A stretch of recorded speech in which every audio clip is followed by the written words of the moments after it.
Top 5 बाबा कौन से हैं, या फिर यूं कहें कि संत, गुरु या प्रवचनकर्ता कौन से हैं जिनकी बातों पर आप आंख बंद करके विश्वास कर सकते हो, जो बाहर से वैसे ही हैं जैसे भीतर से हैं, जिनके पास आप अपनी समस्याओं का, अपनी दुविधाओं का समाधान निकालने के लिए जा सकते हो। इस वीडियो में जानते हैं। 5वें नंबर पर है इंद्रेश उपाध्याय जी। मैं पर्सनली मिला हूं उनसे और विश्वास करिएगा बहुत ही मधुर व्यक्तित्व है उनका, बहुत ही मीठी वाणी है और क्या मीठा गाते हैं। और जब से उन्हें ठाकुर जी की सेवा का आभास हुआ है, उनकी बुद्धि, उनका मन और उनके विचार और ज्यादा शुद्ध हो गए हैं। जब उनके मुख से आप ठाकुर जी की कथाएं सुनेंगे तो आपको बहुत ही ज्यादा शांति का आभास होगा। आपको जरूर लगेगा कि इस बंदे का कहीं ना कहीं कोई ना कोई कनेक्शन जरूर है ऊपर वाले से। अब नंबर 4 पर है जगदीश जग्गी वासुदेव जी, यानी कि सदगुरु जी।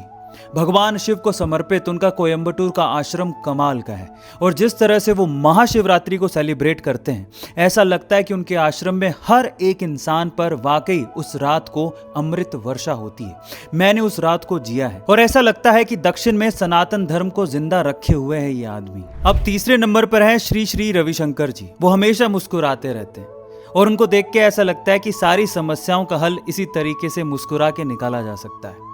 उनके आश्रम में, जो बेंगलोर में है, वहां पर एक बहुत बड़ी सी गौशाला है। जब आप वहां पर जाएंगे तो आपको बड़ी शांति का आभास होगा और सुदर्शन क्रिया जो उन्होंने दी है उससे काफी लोगों को फायदा भी हुआ है। अब दूसरे नंबर पर है राम भद्राचार्य जी, जिनके पास दिव्य चक्षु हैं और जिन्हें देख के ऐसा आभास होता है कि 24 घंटे उन्हें भगवान के दर्शन होते होंगे। भगवान श्री राम के होने का अदालत में प्रमाण देने वाले और हनुमान चालीसा में करेक्शन करने वाले यही तो हैं। शंकर सुवन जो बोला जा रहा है वो गलत है। हनुमान जी शंकर जी के पुत्र नहीं है, शंकर जी ही हनुमान है। और अब पहले नंबर पर हैं प्रेमानंद जी महाराज। राधा नाम के बल से हम तुम्हारे सामने बैठे गरज रहे। राधा नाम को हम जैसे कहते हैं वैसे जप करके देखो, अभी आनंद आ जाए। राधा नाम से सराबोर भगवान कृष्ण के समीप ले जाने वाले प्रेमानंद जी महाराज को देख के लगता है कि इनके जीवन का सिर्फ एक ही उद्देश्य है, खुद को और सभी मानवों को राधा नाम में रमा देना।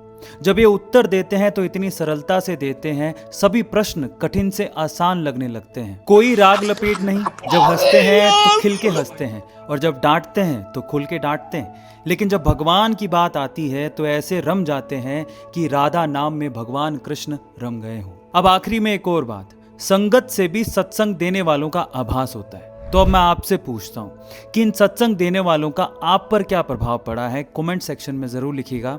और ये किसी तरह का कोई कंपैरिजन नहीं है, ये सभी पांचों प्रभावशाली हैं जिनके व्यक्तित्व का प्रभाव हर इंसान पे दिखाई दे रहा है।